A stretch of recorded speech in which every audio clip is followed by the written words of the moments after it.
Nos vamos al teléfono, mi querido Miguel. Empezamos a charlar con el doctor Juan Arreguín, ex defensor de la familia de Cecilia Strossowski. Doctor Arreguín, bienvenido a la mañana de Contacto Inicial. Walter y Martín, los saludamos. Hola Walter, Martín, ¿cómo les va? Buen día. Bueno, muchísimas gracias, Doc, por disponer de estos minutos. Sabemos que, la provincia está pasando, por un proceso judicial. Básicamente todos los ciudadanos, como le dije recién por interno, queremos conocer la verdad sobre el caso de Cecilia. Y denos, por favor, usted, que ya estuvo también involucrado en este tema, sus primeras impresiones que tiene que ver con el arranque de estas audiencias. Bueno, el primer análisis que se hace es que por fin comenzó esta etapa final ya de la investigación de la causa Cecilia Strossowski, entendiendo que ya pasaron 28 meses desde su asesinato y la verdad es que se hizo un poco lenta la investigación y el trámite para ingresar en esta instancia. Ese es el primer análisis. Y el segundo, claramente no deja de sorprendernos, los ribetes que va tomando la causa con esto de un abogado tomando fotos que termina detenido, la complejidad de establecer quiénes van a ser los jurados populares finalmente, porque normalmente se excluyen 5 o 6 personas y ya tenemos jurado popular. Aquí ya van transcurriendo ya 3 audiencias y todavía no hay humo blanco como en la elección del Papa, en el sentido de decir ya tenemos un jurado popular para que analice las conductas de las personas acusadas. Así que eso amerita también un análisis un poco más profundo de lo que es esta causa en particular.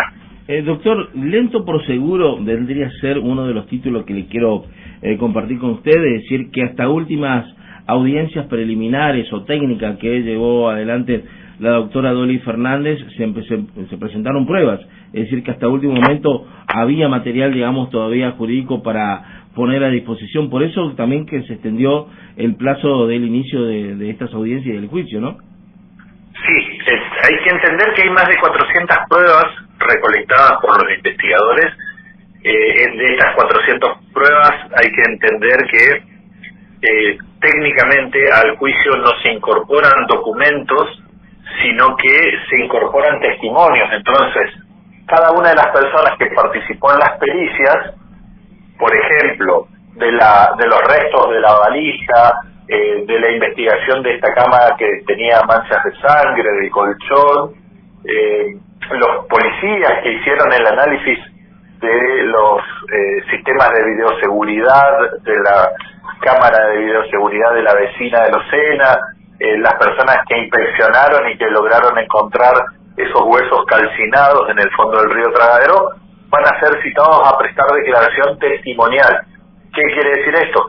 Que no se le va a exhibir a la gente una pericia, sino que va a venir cada uno de estas personas a explicar qué es lo que hizo, qué es lo que vio y cuál es la conclusión que tiene, y va a ser cada uno de estos testigos evaluado, interrogado y contrainterrogado claramente, tanto por el equipo fiscal como la querella particular de Gloria Romero, la mamá de Cecilia, como la querella del Estado Provincial Cejeño, y luego los defensores, que son 7 defensores distintos por cada uno de los acusados, con lo cual estamos hablando claramente sí de un paso seguro, sí, pero lento por estas características tan especiales que tiene este caso en particular. Buen día, Juan. Walter Mespulé te saluda, ¿cómo estás? Buen día, ¿cómo le va? ¿Qué expectativas tenés sobre la definición de este juicio y si en definitiva también, los encubridores de este tema y también en este caso, los que trabajaban allí en esta chacrita, podríamos decir, de Meliciano Sema, puedan recibir un castigo más abultado de lo que inicialmente se habla de entre 6 y 8 años de prisión?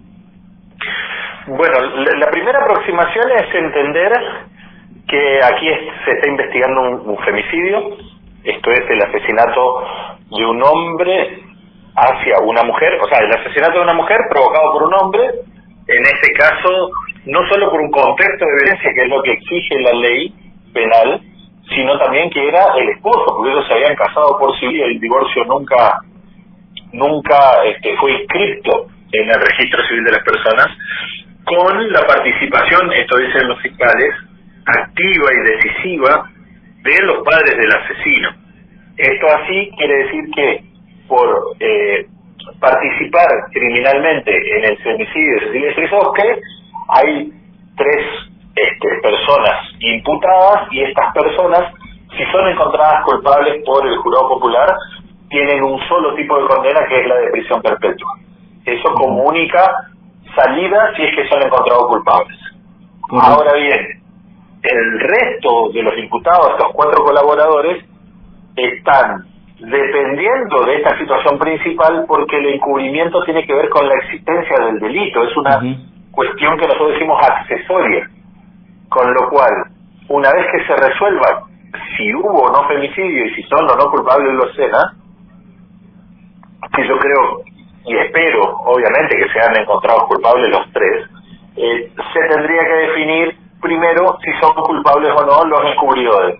En lo de Obregón, es claro que él llevó el cuerpo junto con César, que él participó en el incendio de los restos del cuerpo de Cecilia, pero también es cierto que él termina declarando e indicando dónde estaban los restos y los rastros de lo que era Cecilia, porque gracias a él se pudo encontrar lo que decía, estos huesos tirados en el río Tragadero, en el lecho del río, y luego la valija que aparece en el barrio Merenciano Sena, que sin su ayuda, me parece a mí, iba a ser casi imposible descubrir la verdad, porque nunca hubiéramos encontrado el cuerpo ni un indicio, y mucho menos estos elementos de la valija que dan cuenta de la existencia del anillo de matrimonio, del cintillo de compromisos, de lo que serían las placas de los celulares de César y de Cecilia, con lo cual digo, ese aporte, que obviamente no lo exime de responsabilidad penal, pero va a ser analizado por la jueza a la hora de establecer la pena, y luego sí la situación de Melgarejo y de Reynoso, que son los cuidadores del campo, que son los que toda la noche mantuvieron incendiándose ese montículo de madera con el cuerpo de Cecilia debajo, que van a tener que responder por la gravedad del hecho que hicieron, y ahí sí tenemos claramente la situación del encubrimiento. Y luego lo de Fabiana, que es acusada de haber borrado cualquier tipo de indicio o prueba de la casa de los Sena, que es el lugar donde, según los fiscales, fue asesinada Cecilia. Así que, reitero, se va a dividir la resolución del caso. En el caso, reitero, de los Sena, la única pena posible es si son encontrados culpables. O sea, si son encontrados no culpables, claramente no hay pena y salen en libertad. Pero si son encontrados culpables, hay una sola pena, que es la de prisión perpetua, con lo cual no hay mucho para deliberar. Y respecto a los otros, sí, analizar el mínimo y el máximo posible, que van entre 3 y 6 años de prisión, para establecer la pena que le corresponda a cada uno de estos 4 encubridores.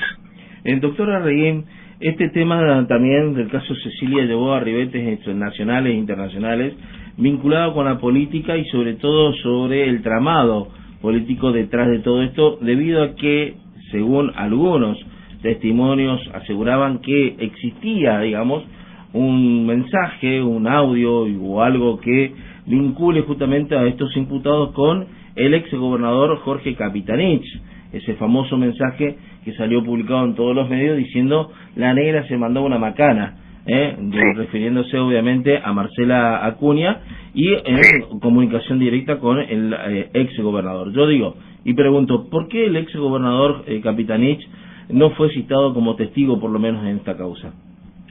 Bueno, lo último que habían planteado los fiscales, y que esto tomó estado público cuando finalizaban las audiencias preliminares, es que la jueza entendió que estas comunicaciones no tenían relevancia en cuanto a la planificación o la ejecución del plan de asesinato. ¿Por qué? Porque en realidad, así como aparentemente se comunicaron o intentaron comunicarse con el ex gobernador, también con otras personas, como por ejemplo con el abogado Díaz, que era el abogado que los representaba a ellos hasta ese momento. Con lo cual digo, frente a una situación límite, a ver, imaginemos la cosa más sencilla del mundo.